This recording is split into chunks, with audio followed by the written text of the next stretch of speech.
I dare to say that Stone Ocean will go down as the best adapted JoJo part in history. Not just because of how good the 6th installment of Hirohiko Araki's magnum opus is, but also because they're assembling the JoJo Avengers to put together this adaptation. Part 6, in my opinion, is one of the most important parts in the JoJo franchise.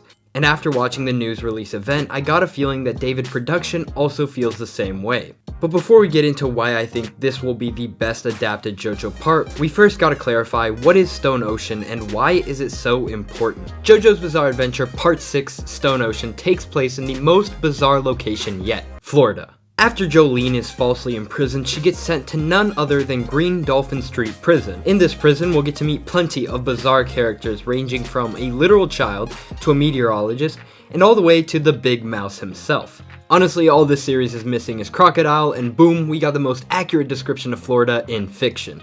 But aside from the bizarre inmates and Florida cameos, this part is one of the most important parts to the greater narrative of JoJo's Bizarre Adventure, since it's the final part set in the universe that we've been consuming since part 1, and it's the ultimate conclusion to the Joestar Dio feud, and while this feud will restart in part 7, the Steel Ball Run universe is completely disconnected from our main universe, so this is also the last time that we'll be seeing characters like Jotaro in the anime. And without going into spoiler territory, I just want to say that Stone Ocean has the most satisfying conclusion in the entire franchise's history. And that means that the production team working on this season probably has the biggest weight on their back since the team that originally put out Phantom Blood and brought JoJo into the anime realm.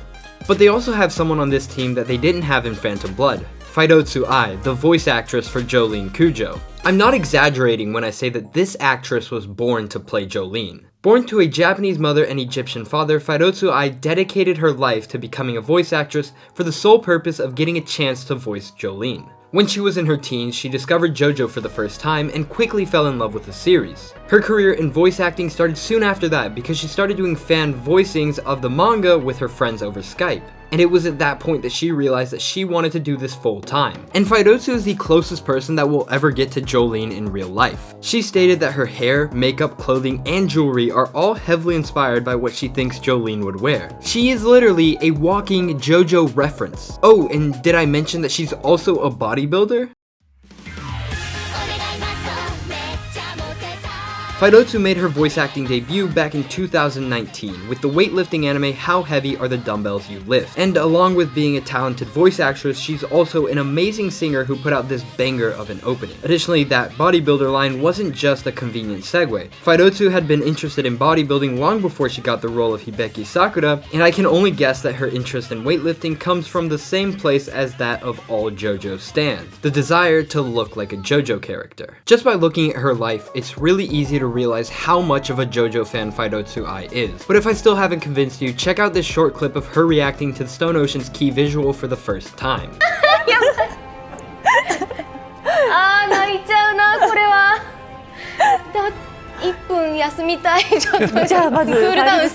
She holds a massive amount of unconditional love towards this franchise.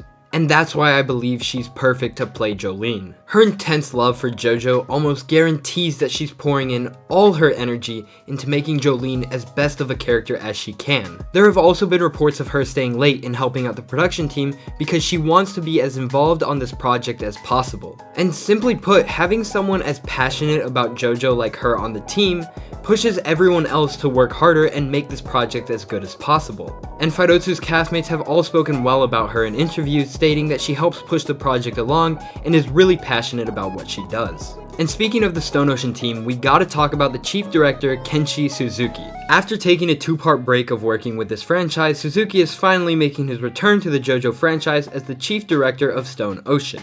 Suzuki's return to the series for this climactic part is probably one of the best decisions that David Productions could have made. Since Stone Ocean's plot relies so heavily on the previously established Joestar Dio feud, it only makes sense to get the director that directed both of the pivotal parts with this feud. And although Jolyne resents her dad in the show, Jotaro's influence on this part and Jolyne is massive, so having someone who really understands this feud on the team really helps out. For example, Suzuki already stated that he took Jotaro's influence into consideration when giving directions of how Jolyne's theme should sound.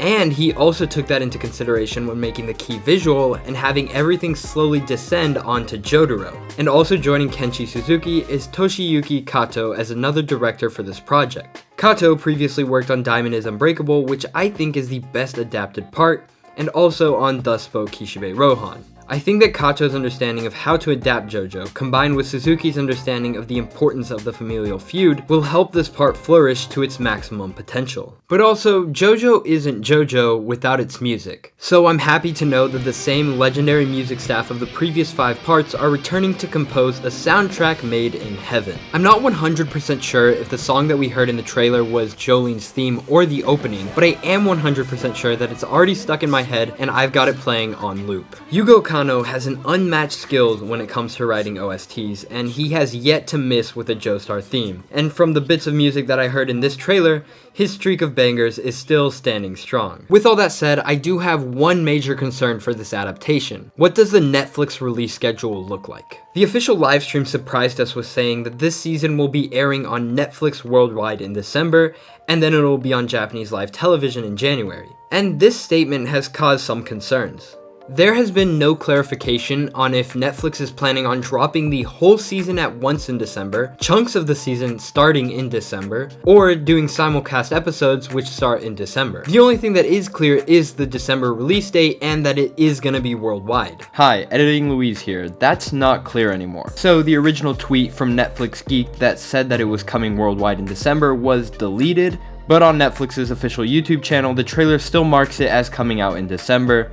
So I'm getting mixed messages here. Anyways, I still have the impression that it's coming out this December, but it's not as clear anymore. Personally, I believe that we're looking at a worldwide weekly simulcast for the first time in Netflix history. Because while Netflix has been known to do this in the past with other shows, they've never done this for anime. And I hold this belief because as good as the trailer is, it does not look finished yet. If this whole anime is coming out in December, David Productions should have enough final footage to make a decent trailer. But there are multiple locations in this trailer where it seems really unfinished. Jolyne's aura and these blank spots for prisoners were the first ones that caught my eye. So dropping an entire season at once in December does not seem doable. Secondly, I don't believe that we're going to be getting this in multiple chunks like Netflix has done in the past for Great Pretender. That's because unless Netflix is consistently dropping chunks of like 13 episodes every 3 months, the TV anime will eventually surpass it, and that'll cause Netflix to lose viewers. I personally believe that the smartest business model on Netflix's part is doing weekly releases starting in December, because assuming that Stone Ocean is going to be 39 episodes long like the previous 2 parts,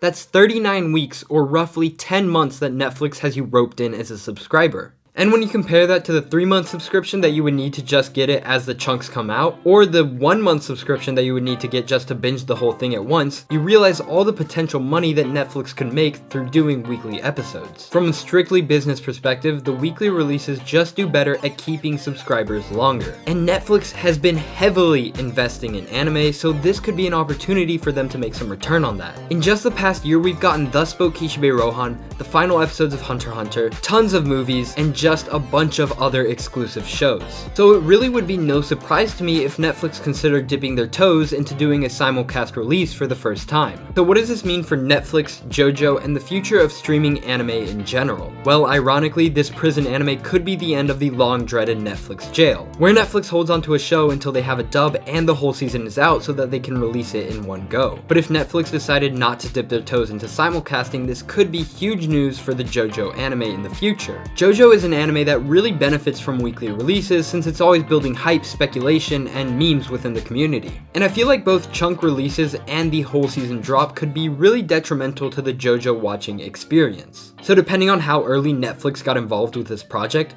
we could be seeing changes to make it more bingeable than the previous 5 seasons. But regardless of what happens, I am confident that this part is going to be one of the most talked about JoJo parts ever. The amount of love and passion that the crew at David Productions is pouring into this adaptation seems unparalleled, and Fairouz Ai's passion for her character and the series really is contagious. Because prior to watching this news event, I felt rather indifferent to Stone Ocean's anime, because I've already read the manga and I tend not to watch anime adaptations for manga that I've read. But after watching Fairouz Ai's sparkle as she talked about her role and the importance of this part, I couldn't help but feel the JoJo brain rot slowly start taking over my brain again, as if it was the first time that I had read Stone Ocean.